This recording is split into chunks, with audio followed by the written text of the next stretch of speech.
যেমন একটা সকালের প্রত্যাশা ছিল তেমনটাই হয়েছে মিরপুরে। প্রতিপক্ষের 4টি উইকেট একটি সেশনেই আদায় করে নিয়েছে বাংলাদেশ দল। 2টি করে উইকেট নিয়েছেন তাসকিন আহমেদ ও মেহেদী হাসান মিরাজ, যদিও এর আগে সেঞ্চুরি করে ফেলেছেন আজান আওয়াইশ।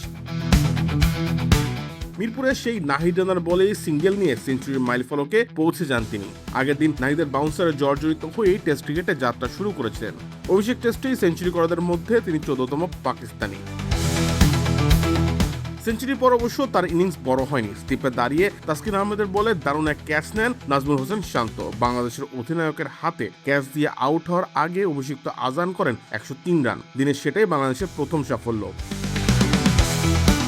তখন থেকে শুরু করে মাত্র 20 রানের মধ্যে 4 বার আঘাত হানে বাংলাদেশ। আরেক অভিষিক্ত আব্দুল্লাহ ফজল 60 রান করেন। সৌদ শাকিল রান খোলার আগেই বিদায় নেন। অধিনায়ক শান মাসুদ করেন মাত্র 9 রান। 20 রানের কার্যত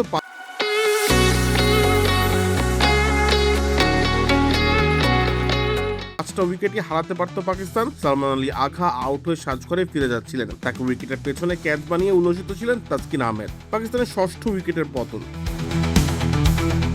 রানের খাতাই খুলতে পারেননি সালমান, কিন্তু তখনই দৃশ্যপটে আসেন আম্পায়ার ওভার স্টিপিং এর জন্য নো বল ডাকেন। হতাশা গ্রাস করে পুরো বাংলাদেশ দলকে। লাঞ্চে যাওয়ার আগে 5 উইকেট হারিয়ে 251 রান করে পাকিস্তান।